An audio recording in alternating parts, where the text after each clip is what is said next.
3 or 4 times now you have given us your mantra, which I love: peace, love, positivity. Totally. But knowing your backstory as I do, those 3 things could have been bitterness, resentment, and anger. Yeah. They weren't. They aren't. Tell me a bit about your backstory and how it turned out to be about peace, love, and positivity, and not 3 other characteristics that are not so admirable. I think, man, I mean, well, just kind of getting into it, like growing up, both of my parents were addicted to alcohol and narcotics. My father specifically to crack cocaine. And he's 62 years old now, and he's been clean for a few years, and he's doing well now. But back then, he wasn't a part of my life, you know, having a black father and a white mother, father that wasn't there, being raised by my mother, then my brothers and sisters or half brothers and sisters, I mean, they're my brothers and sisters, but from other black men that my mother had them with. It was like a weird kind of place to grow up in my household specifically, and then seeing like my brothers in the streets and selling crack and hustling and getting locked up and shooting and, you know, guns and doing all this crazy stuff. And I've held guns and I've run around with knives and I've gotten in fights and I've done dumb things, and I'm so happy I've never done anything that haunts me. You know, I've never taken anybody's life, thank God. I've never had to, I've never done anything that I look in the mirror and I'm truly ashamed of. I mean, everybody's done stuff that, you know, they're not proud of, but like I'm just really happy it never went there. And so kind of having to fight through all that, you know, domestic violence and abuse, and seeing my mother beaten by men, and, you know, blood on the kitchen floor, and my sisters being sexually assaulted and raped, my mother included, and my mother dealing with bipolar and anxiety, and it's just so crazy. I don't know, but I saw all of it. I saw it all, and I saw it as a child. And in my mind, every time I saw it, it was like, don't do that.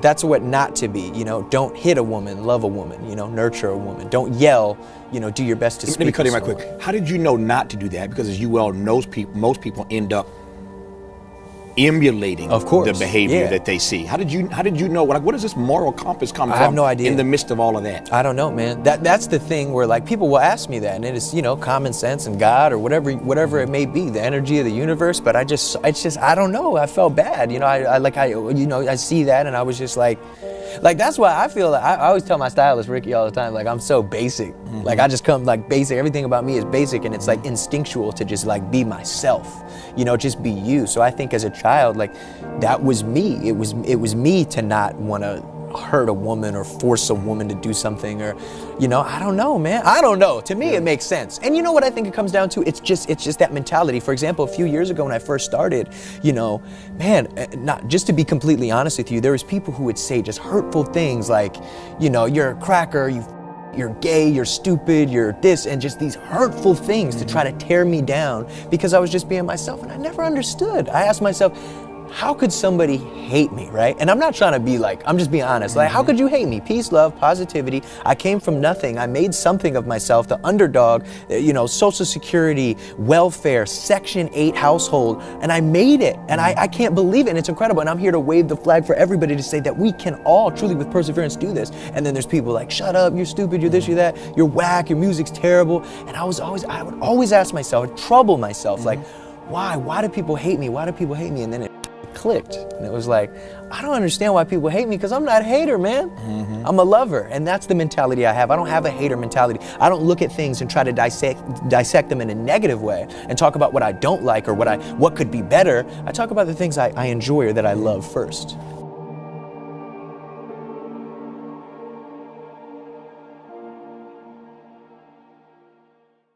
This notion of people listening to your music and saying it's whack. Yeah. There may be some of that you're getting because of the way you look. For sure. Oh, yeah, for sure. And there may be people who legitimately don't like your sound. Which is fine. We all have to be open to critics. I've got them, you got them, we all have critics. The question, though, is how did you get comfortable with your musical stylings when there were people telling you legitimately or illegitimately that you're whack? I love that. What a great question. How did you? It's just perseverance, and it's knowing, like, so the biggest thing that you have to understand is like, or I had to understand is, I don't make music for people that don't like it. right? Like, you don't do this show for the people that are like, oh, I don't agree with that or this or that. And it's like, cool, you don't have to agree, but we don't have to argue about it. So for me, when I came to the realization about acceptance, when I stopped looking for acceptance in others, when I stopped going on Twitter to see people go, oh, you're great, you're good. I know I'm great, I know I'm good, I know I'm talented, I know I'm amazing, I know I'm special, just like you, just like the people watching. That is a real thing. And once I knew that and I could tell myself that, that's when I truly found that balance, you know? So for me, now that's not even where my mind is when it comes to an album like this, because it's like, I didn't make the music stylistically for somebody who's not going to enjoy it. If you don't like it, that's cool, whatever. Like, you're not invited to this party. Everybody the millions of people around the world who are here, and I'm so happy because that's who I made the music for. And another thing is, like, don't be lazy. So when I was 17 years old, and unfortunately, you know, I wasn't in high school, so I got 2 jobs that I worked in the morning and the evening, and then I would go home. Just because I'm curious, what were they? Well, I had all types of jobs. Yeah. At that specific time, I was working at Jiffy Lube, so I was changing oil. And then in the evening, I worked at a flower shop. Okay, I was just curious. Yeah, okay. And then, then I would come home and record. So I would write and I would record myself and I'd work on myself. So I was working on this craft. And I just say that to say, like, if at 17 years old, I can live on my own, work 2 jobs, and still follow my dreams, like, then just chill. You can finish high school and do what you love. But I think, I don't know, what pushed me to kind of get where I am today, it is others. It's others, man. Like, I mean, sure, I've read some books. I'm a much more visual person, an audio person, but, you know, like Think and Grow Rich and just the true secret of this kind of unspoken thing. It's exactly like there's a language of success. And when I was explaining about haters, right? I don't understand why people hate because I'm not a hater. It's also like, go get it. Like, go do it. Like, there's nothing should ever stand in your way. You know, when it comes to success, you have to want success more than your next breath. It takes determination, persistence, and realism, of course, and wanting success more than your next breath to attain the goals in which you want in life, just in general. And so I feel a lot of people go, well, you know, I would do it, but. And that's it right there. You know, I'd go to school, but I can't, or, you know, but unfortunately, like, my mother's sick, or but this, and I have to be there. And it's like, I get it, and this is a part of life, but if you want it, you have to do it, because I think the worst thing in the world is looking back in your elder years being filled with regret.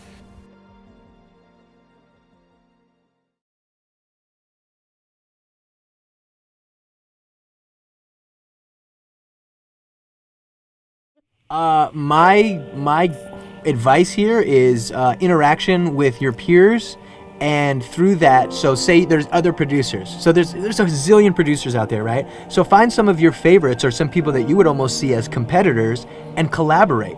If you work with somebody else, you guys are always trying to outdo each other, but it's such a friendly competition that their listeners on their YouTube and their Twitter are going to find out that you guys are working together, and then they're going to want to hear what you're doing with this guy or that guy, and then through that, then other rappers are going to start to hear what you guys are doing together or even individually, and then want to mess with you, and then that rapper might have, you know, 2,000 followers or 5,000 followers, whatever the case may be. So to be quite honest, I think it's, especially in this day and age for personal branding, there's 2 things. There's one, you should, you know, do little vlogs and talk about who you are and the things that you like and the things you enjoy. How do you produce? Is it FL Studio? Is it Ableton? Do you use an MPC? Do you like the keyboard? All these things. Do tutorials. How to make beats. How to this, how to that. You want people to tune in and go, I like this guy, so for everything I want, I'm gonna come to him. Whether I wanna buy a beat, whether I wanna learn how to make a beat, or whatever the case may be, it should be all about you. You wanna be the shit, you know what I mean? So I would say just have fun and connect with others that are even better than you, and learn why they're better than you, and fucking take their secrets and kick ass. So here, listen, it's very simple, man.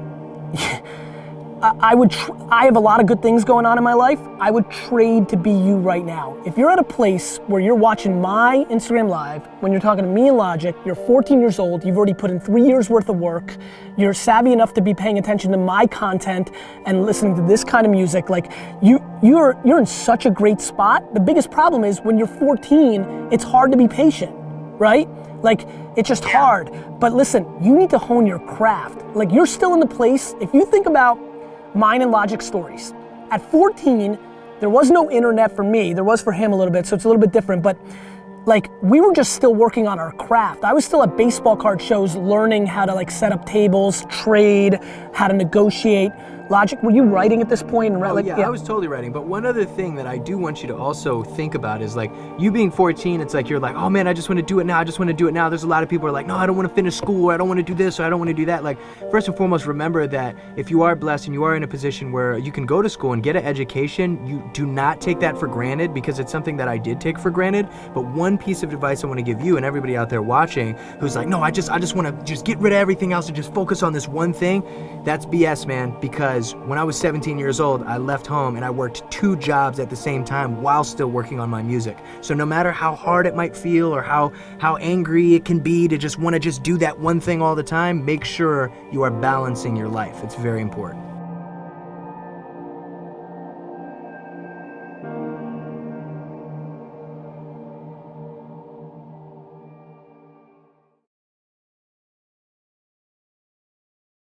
If I could really just give people one piece of advice, you know, and just pass this along, and one thing I want you to take from this is that, like, we are all the commanders of our own destiny. It's kind of just like having that self-confidence.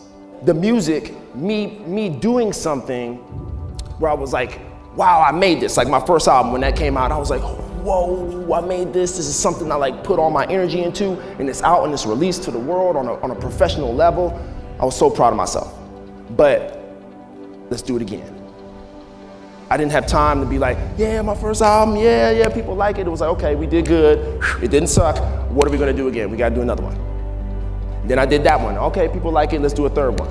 You can't get caught up in just all the other things. You know, I really was like, even still to this day, I have my fun, but it's focus. I just wanna let y'all know that life will throw you a ton of curveballs. It's scary, but like if you believe, man, you know? If you believe, and if you want it, and if you want to work hard enough for it, it can be so. Because there's no difference from me and you. I just really wanted this shit. I wanted it bad. You know, and I didn't want to be a failure. And nobody's a failure in this room. Don't ever think that. We can all win. And that's it.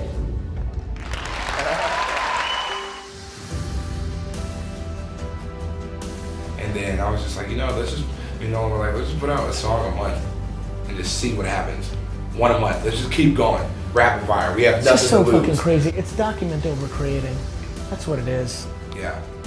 It's just volume. Like if you're good enough, it will happen. Like you flat out wouldn't have made it 20 years ago. Yeah. Like Chance, like I mean it. Like yeah. It was just too many gatekeepers, and now the market's the gatekeeper. Yeah. The internet's the middleman, and now what's holding people back is they're using the old model.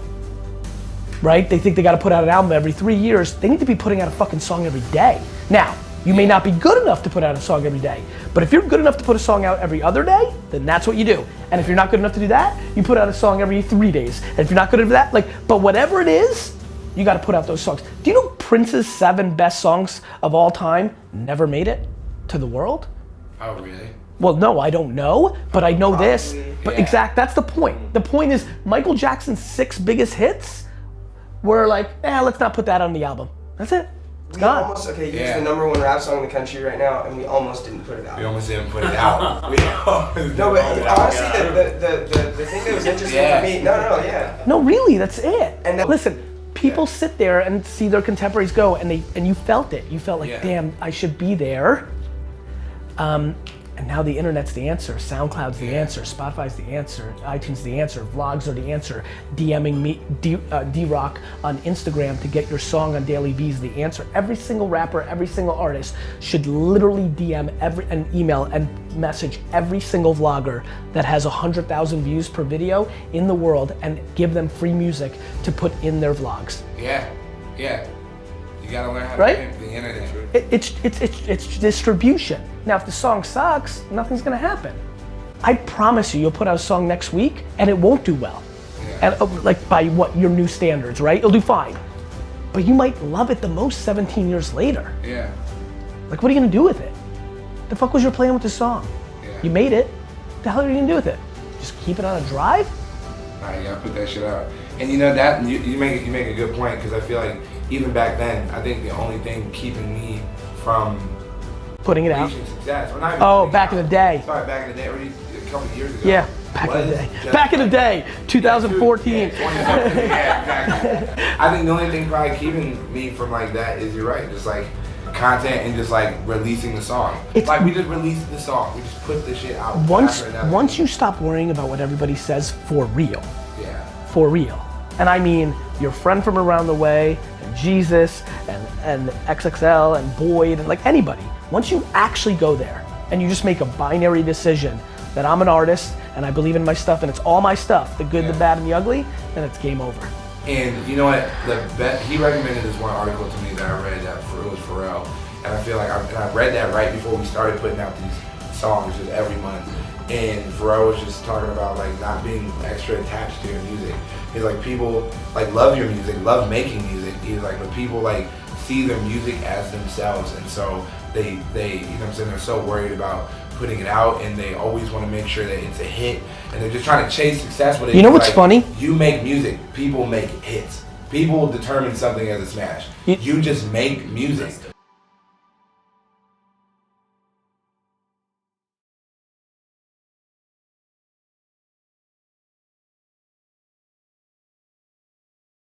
And so when did the hip hop bug kind of first catch you? When did you realize? Super early. Yeah. When I was like 7, I remember listening to Get Rich or Die Trying in Eminem, and I had a notebook that I would like write raps in that were just ridiculous raps. But Like I saw a girl, she's gonna make me hurl, like shit like that. Yeah, okay. like ridiculous stuff. And I was like impersonating 50 Cent, you know what I'm saying? Like I was trying to say that I was from Queens, all this crazy stuff. And I would, stand in the living room and like perform the raps for my brother, who I just have, my older brother. And like, I think that was really the inception of everything. Why do you think I like your music so much? Now that you've gotten to know me a little bit, I think the message 100%, which is just like, fuck it, do it. You know what I'm saying? Of course I know what you're saying. Yeah. I also for me, just like the chip on the shoulder thing. Yeah. Like anytime you're like the Kurt Warner line, like your grandfather rolling in his grave, like the stuff that you talk about is like that's what I would, it connects with me. Do you get concerned, or how do you think about what you're going through now, right? Yeah. Like when Andy kind of first brought you up 2 years ago, you were coming up, you were clearly at a different level and well on your way to the next level.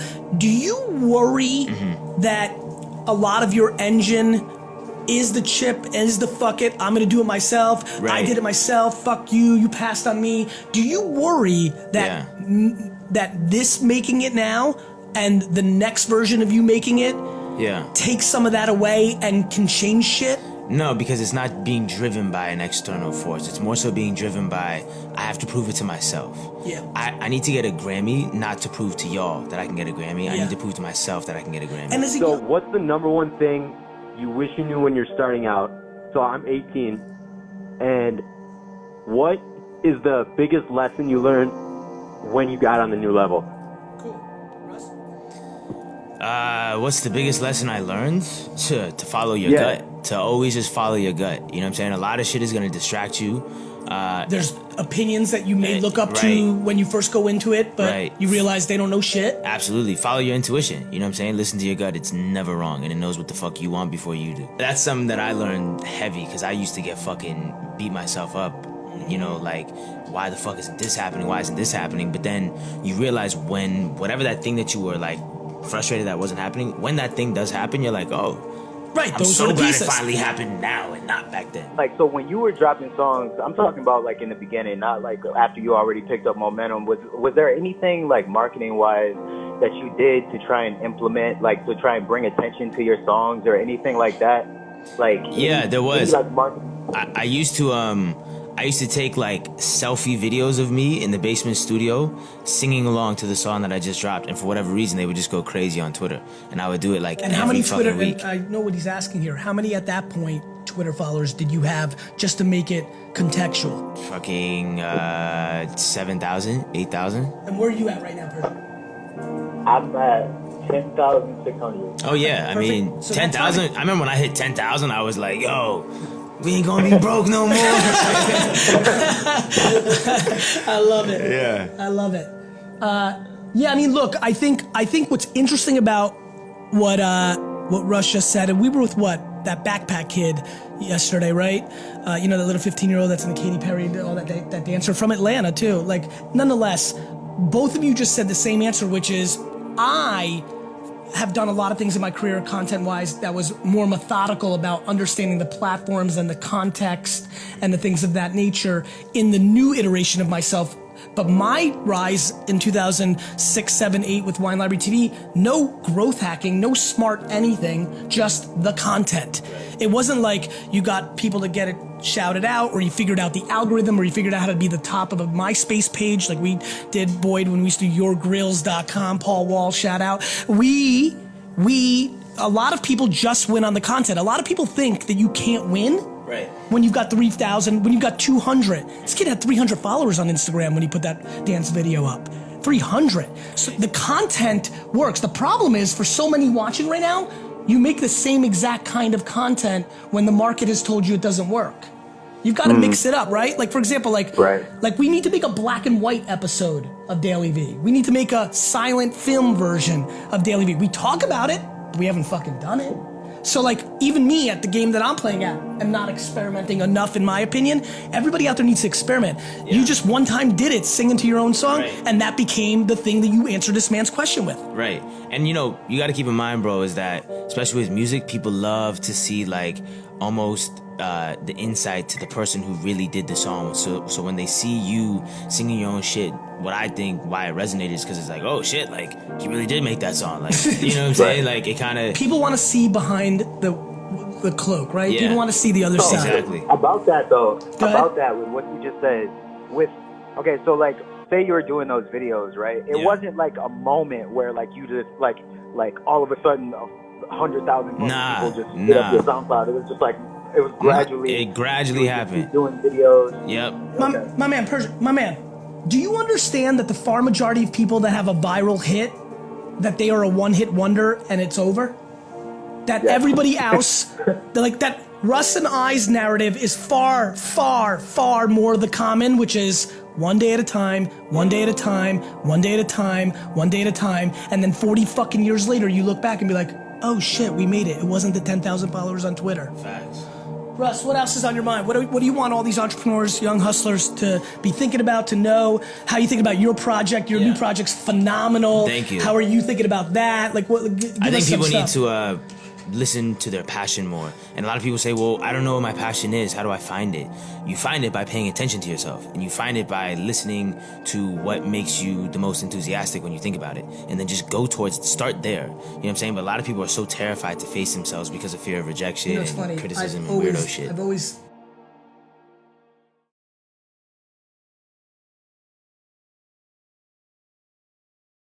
I've always been asked that for a decade now. I just thought of something while you were talking. This is the most cliche thing. He's 100% right. Take a 1 week off from whatever you do, school or work, and do stuff. Whatever the fuck you're doing, just prove to yourself it's the shit that you want to be doing.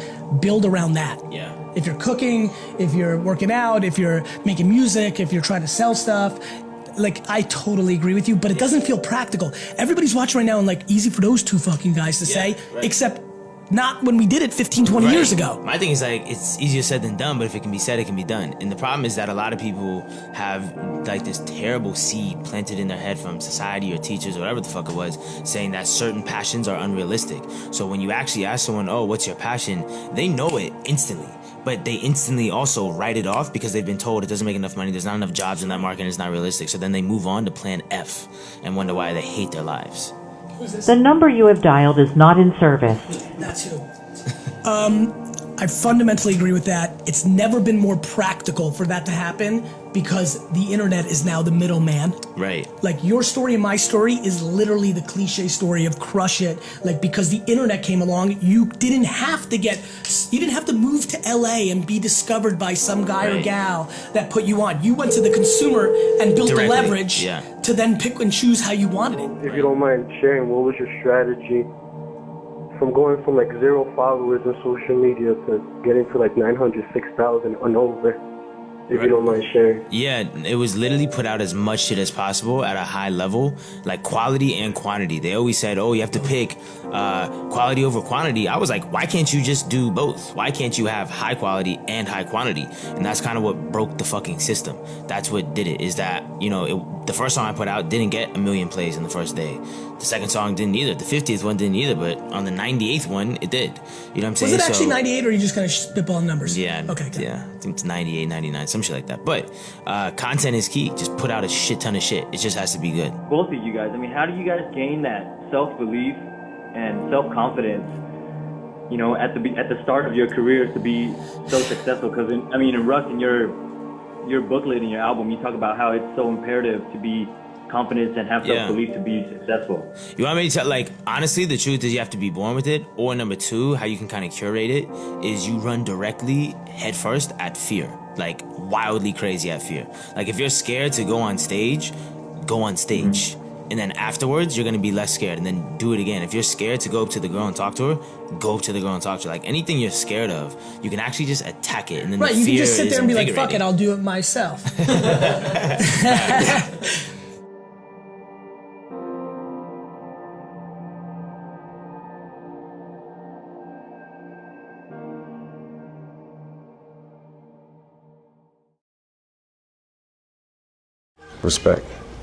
Respect. You know, not to sound corny or nothing, but I felt like a fighter coming up, man. I felt like, I'm being attacked for this reason or that reason, and I gotta fight my way through this. So you had to change schools every couple months? Yeah, I would change schools 2-3 times a year, and that was probably the roughest part. The roughest and most formative. He was a shy kid in tough public schools and was frequently bullied. You got beat up a lot as a kid? Yeah, there was a lot of instances that I would You got beat up coming home from school? Beat up in bathroom, beat up in the hallways, shoved in the lockers, you know, just for the most part, man, you know, just being the new kid. Hip hop has always been about bragging and boasting, and I'm better than you at this, and I'm better than you at that. And I finally found something that, yeah, this kid over here, you know, he may have more chicks, like he may have better clothes or whatever, but he can't do this like me. You know what I mean? He can't write what I'm writing right now. And it started to feel like, you know, maybe Marshall's getting a little respect. I've heard you say that you bend the word. Yeah, it's just in the enunciation of it. Like, people say that the word orange doesn't rhyme with anything. And that kind of pisses me off because I can think of a lot of things that rhyme with orange. What rhymes with orange? If you're taking the word at face value and you just say orange, nothing is gonna rhyme with it exactly.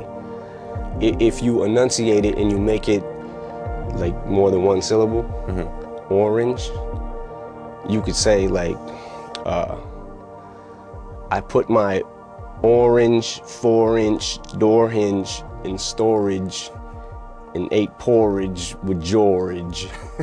You just have to figure out the science to breaking down words and try to... And do you think about this throughout the day? I mean, you're driving along, you think about rhyming words? Yeah, all day. Yeah, I actually drive myself insane with it. But it's interesting, I mean, for a guy who hated school, who, you know, was in the 9th grade 3 times, you spend all your time thinking about words. I found that no matter how bad I was at school, like, and no matter how low my grades might have been at sometimes, I always was good at English. But I heard that you used to read the dictionary. I just felt like I want to be able to have all these words at my disposal in my vocabulary at all times, whenever I need to pull them out. You know, somewhere they'll be stored, like locked away. His words are stored, but they're not exactly locked away. He actually keeps them in boxes. So you store stuff in just the boxes like this? Yes. Inside are hundreds of scraps of paper on which he's obsessively scrawled down words and phrases. So, wait, this is a pad from a hotel in Paris, it looks like. Yeah. And you just scribbled that, you have 4 little words, just scribbled it. How do you even read this? This is tiny. I know what it says, I guess. I don't know, that I might use that, actually. They're not lyrics, really. They're just ideas that he collects. He calls it stacking ammo. So it's just like when I I've feel gotten this letters up. from crazy people, and they kind of look like this. Yeah? Sometimes, yeah. Either all in capital letters or sort of scrawled on pages like this. Yeah, well, that's probably because I'm crazy. You almost died. Yeah, definitely. How close do you think you were to dying? They said 2 hours. If I would have got to the hospital 2 hours later, that would have been it. Because my organs, everything, my kidneys, everything were failing. Everything was shutting down. And artists can say that they get used to it, but I think that they're probably lying if they do. Because you gotta be wowed, man. You gotta be like, you gotta be taken back by seeing this many people in their faces and, you know what I mean? And do you actually see their faces when you're performing? Oh, yeah. Say, everybody come take my hand, we'll walk this road together. 10 years ago, could you have imagined yourself rapping something like that? Probably not. You know, I don't want to go overboard with it or too, you know, but I do feel like that if I can help people that have been through a similar situation, then, you know, why not?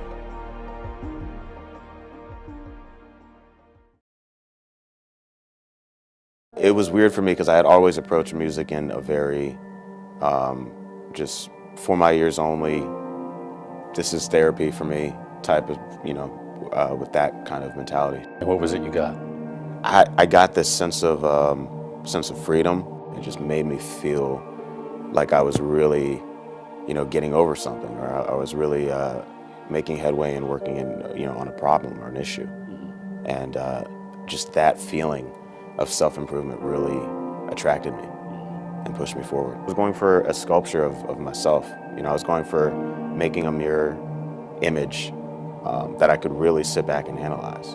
And I think that when I put out, you know, my first EP on the internet, it was the first time that I actually started to see a face in that sculpture. What happens to you on stage? I think a lot of things that I feel like I wasn't able to express for whatever reason start to kind of creep out. I think that I'm always looking for that self-therapy. And I guess, you know, what I do on stage is the closest thing to that self-therapy.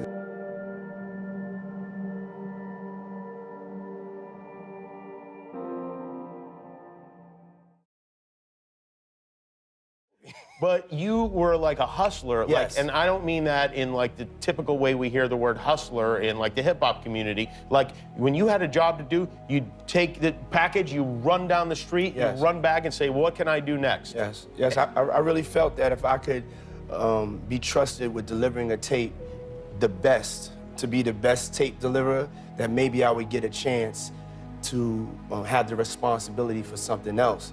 And I set my eyes on the record business and getting a chance to be in charge of the artists. And so that was my work ethic. And you built this Yeah. empire that has obviously resulted in you have many millions of dollars, maybe even close to $1 billion. Is that a goal of yours to make $1 billion? No. It is not? No, it's okay. not. You have... My goal is to be happy. Your goal is to be happy.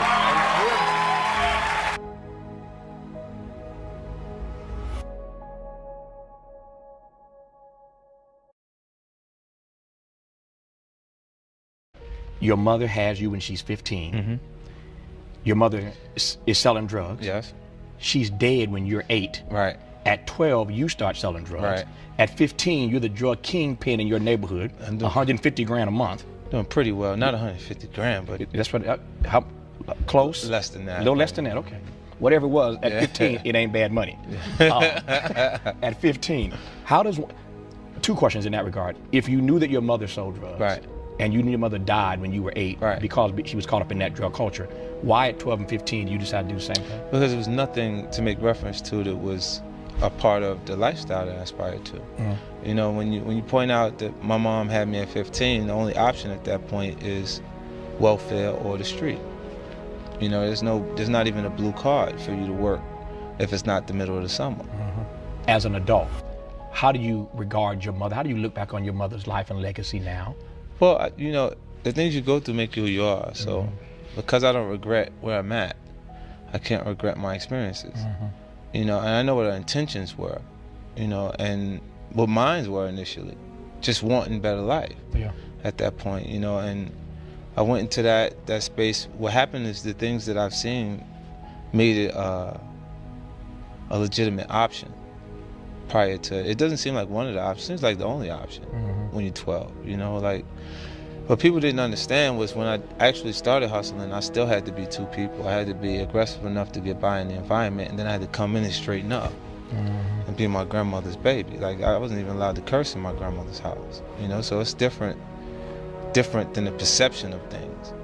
What does it say to you that at 15 you were smart enough to know mathematical percentages, how to divvy stuff up, how to count cash, how to invest cash? You knew all that at 15, but you were caught up in a drug culture. Right. The question is, what does it say to you about what black kids, black men, black boys are capable of if given the opportunity? Well, I wasn't even the best one out there. Yeah. So there's You people weren't even out the there best. that are far more advanced in that actual space. So it's like, it makes me feel like there's opportunities there, and that they're not actually seeing those opportunities. It makes me feel like, without having everything that comes out of my mouth be something that you would say, that guy's a role model, I'll be an inspiration and inspiring to the people that come from the circumstances I come from. And it gives me a bigger responsibility, not just myself, but for other people, so they can have an example of how they can make it. And not living in a house with both of your parents isn't an excuse for you not making it, or not having anything initially isn't an excuse to not make it. You know, for me, I don't see, at this point, I tell them good luck if they think they can make me feel like I can't do something that I set my mind on, you know? Because I already come so far from where I come from that it's impossible for you to discourage me. The actual system wasn't prepared for me. You know, I thought I was ready in '97. Right. And I didn't have a major record company marketing to promote my project till 2003. Right.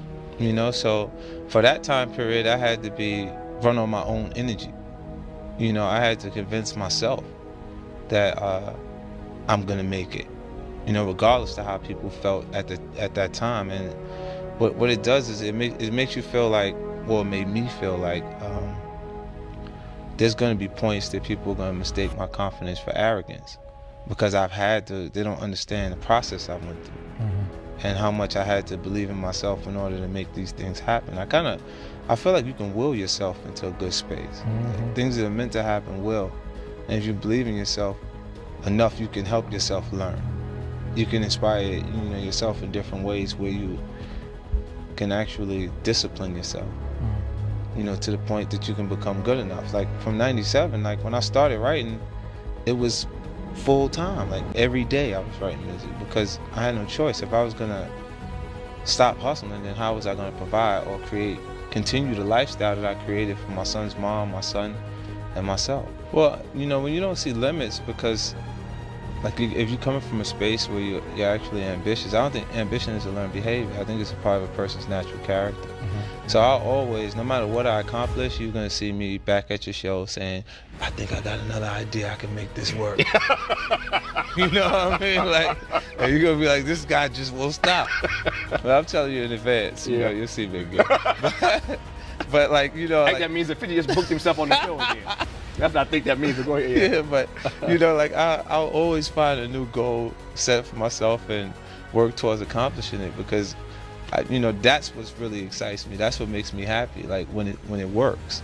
A lot of times there's nothing around to support it. It's just me. Like even Vitamin Water deal, it's one of the best deals I've been associated with, and there was nothing around to support that idea except my actual lifestyle. Right. Because I gained weight. A lot of people don't even know I gained weight during the tour from Get Rich or Die Trying to the Massacre. If you look at the cover of the Massacre, I actually had to draw the muscles back on. I'm turning to a little fat guy. I said, yo, give me a pen. I drew over the top of the picture and put it out as the actual album cover because those lines wasn't there anymore. So the Vitamin Water.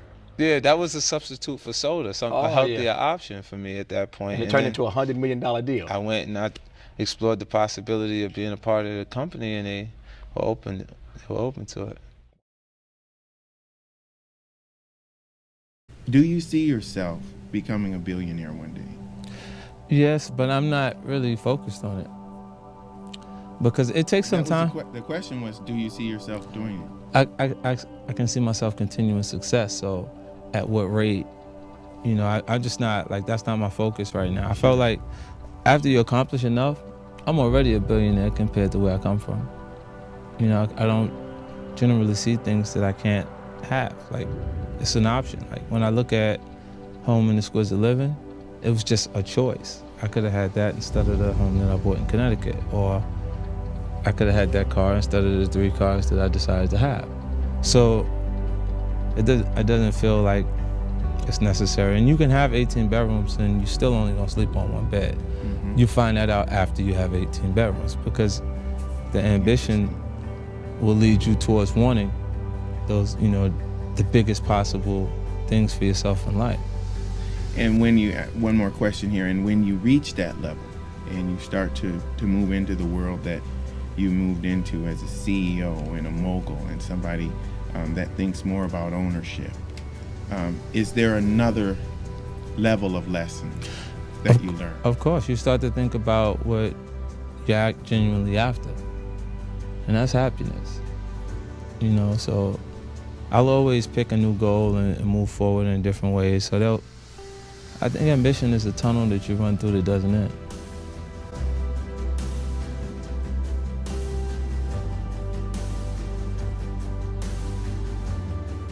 So these guys gave me my college education in taste and music and feel and how to record and why to record. The thing about this documentary is the question, what young people will get out of this is the why. Yeah. And what I hope they get out of it is the line in the thing about making fear a tailwind instead of a headwind. Mm-hmm. Most people wake up, including myself in those days, and fear was pushing me back, stopping me. And if you can figure out how to harness that and push you from behind, it's as powerful as the Force. Wow. It is. Yeah. And if you can get that fear of failure, whatever that fear thing is, to push you and say, I can fail and I'm still cool. Mm-hmm. And just keep going, and you get knocked down, get up. And that's what the documentary is really about. It's about a white and a black guy comes from 2 racially challenged neighborhoods and get together and just keep moving. And keep moving. No matter how many things break, no matter how many times it falls down. And it shows you how we learned that in our lives as individuals and recording engineers and producers, you know. But that's the vibe of the documentary. Documentary is how to just take fear and get it out of the way. Get it out your system.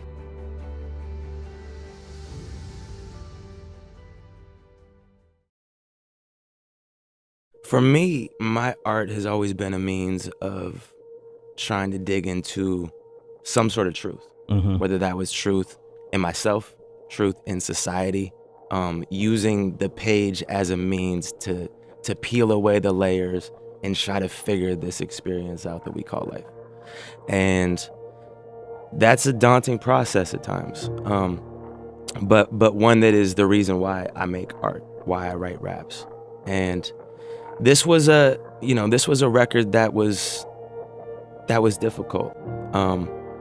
We watched, when we first met, we were an underground rap group, and we obviously had a lot of success fairly quickly. Although we've been doing it for a long time, the success happened very fast.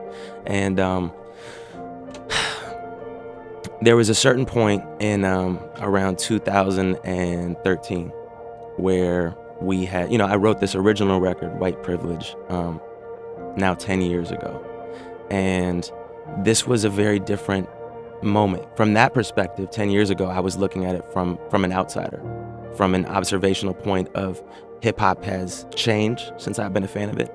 Who's coming to shows has changed since I started to go to shows. The mass consumer, what it looks like on television, the success of Eminem, the success of underground rappers that are white, everything is changing. I was looking at it from that perspective. Fast forward 10 years, here I am at the center of a conversation about race within hip hop, cultural appropriation, the Grammys, the process of who gets on the radio, who doesn't. And it felt necessary and very important for us to address that again. And to not shy away from that topic, but to step into the conversation and all of its inherent flaws, all of its, all of my fear around like, yo, what am I gonna say now? It felt necessary. There's something else I've been thinking about. I want to throw at you since the vibes I'm feeling. This is something you haven't heard this one yet from me. No, let's go. I have a concept that I haven't seen. Song comes out, album comes out, project comes out, something pops. In movies, they come out with number 2 quick.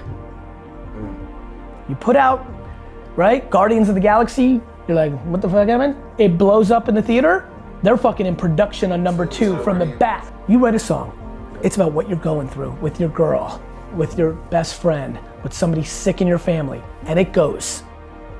Well, it's been some time in between you writing that and now it happening. To write the update and piggyback off the momentum is something I've never seen. So, quick question. Yes, sir. Would that not be considered a remix? No. Because No. remix is other people's ideas on top Well, of it could be it. your idea. The remix is some form of a collaboration that's building off the equity of the popularity. There used to not be anything called the remix. I'm old. I grew up, like, there was no remix. There isn't something called the follow-up or the update, but I think it can happen. The speed in which you can do things, that fucking excites, because I'm in it for, you have to understand who I am as a listener. I'm in it for the story. You're not just talking about like going to the club and having fun, which is great. And when you're telling life stories, life didn't stop. And if that song went, and you've got a couple more lines to add to the equation, that is super interesting. A project that took 2 years to come out, a song that resonates, a truth that there is a follow-up story, not fabricated, that you can get generated about. And then it comes out 11 days later and everybody's been feeling that song and now you're telling them what happened, you're feeding them. Wow, okay. I bet you didn't think that was coming today.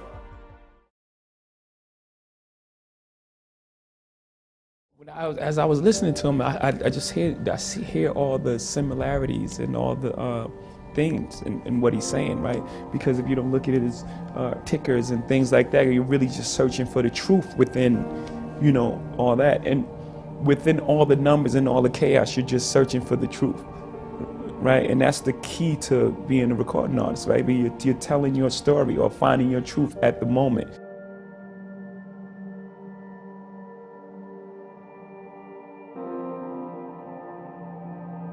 You know, I had, mine's a little opposite from Warren because I started a little later. My first album didn't come out till I was 26, so I had a bit more maturity of where I was at. It's my first album had all these, you know, emotions and complexities and layers to them that a typical hip hop album didn't have because, you know, we were making it at 16, 17 years old. There wasn't enough wealth of experience to share with the world. So at 26, I had been through so many different things. I had so much wealth to share, you know, with the world at that time. And from that starting point, I've never forgotten those things. Like you said, I mean, you never forget those true things that you stick to, your basic things that you know, make you successful. And for me, it's that truth, finding that truth, the truth of the moment of where I am at the time. You know, not trying to cater to a certain demographic, you know, or, you know, not being something I'm not driving a truck over a bridge 10,000, you know, the whole thing. Like there's so many similarities in what he was just saying. It's the discipline as well, the discipline to not get caught up in the moment. You know, music is like stocks too. You know, there's the hot thing of the moment. You know, there's this hot electro sound or the hot auto-tune voice or the hot whatever's new and exciting. And you know, people tend to make emotional decisions based on that. They don't stick with what they know. This is who I am. This is what, you know, this is what I do. And then they, you know, jump on this next hot thing and, you know, it's not for you. So for me, just having the discipline and having the confidence that in who I am, you know, and if I go into a studio and if I find my truth of the moment, there are a number of people in the world that can relate to what I'm saying and it's gonna buy into what I'm doing. You know, not because it's the new thing of the moment, but because it's my genuine emotions. It's how I feel. It's how I articulate the world. And, you know, just having the discipline to just, you know, be yourself. Because you once said, as an artist, you are fighting against everything that's new and everyone's fascinations with new things. Yeah, shiny things. And when did you realize that not only did you have this ability with music and not to get stale, but recognize too, you have to be treated also, even though you love it, as a business, so that you don't end up, as so many do, they lose everything they have.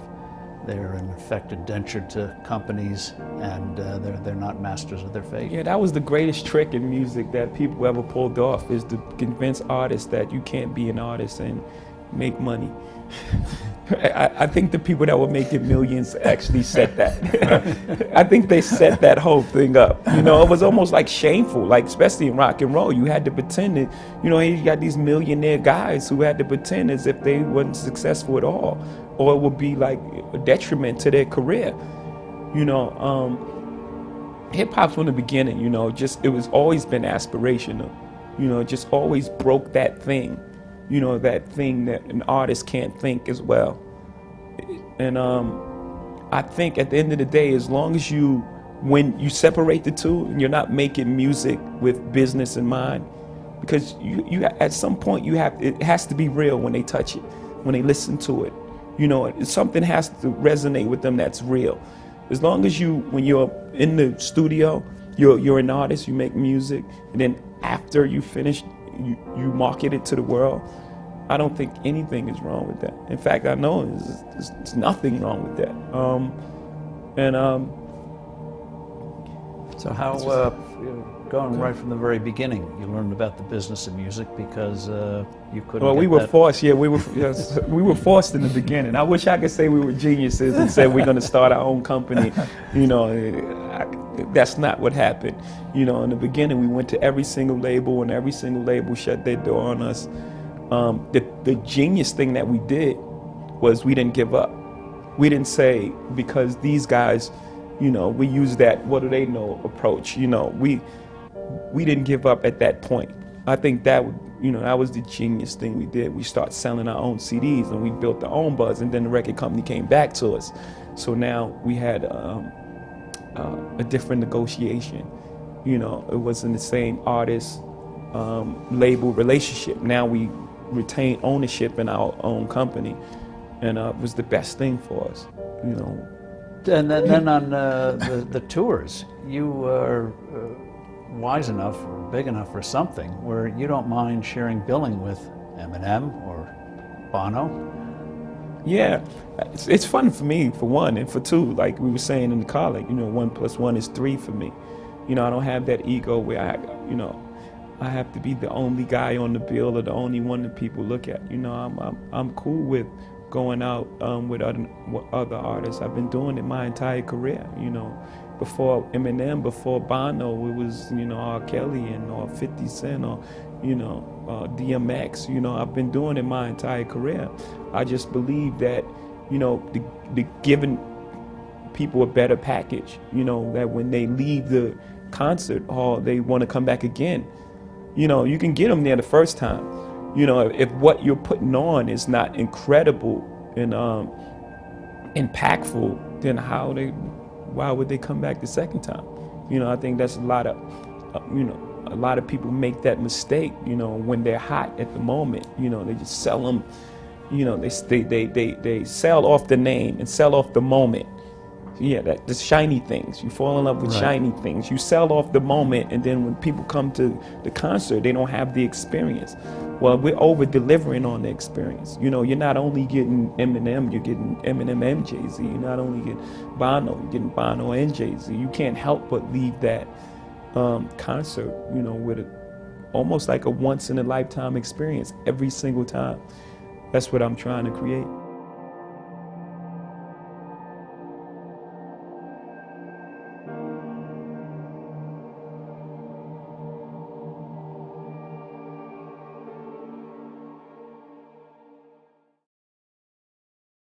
You need to put out music, man. The big advantage now of distribution online is you need at-bats. Don't fall in love with that song. You may love it, the world may hate it. You need to put out music. Okay. You need to put out music. Put it out, man, and if people love it, it'll start to generate some buzz.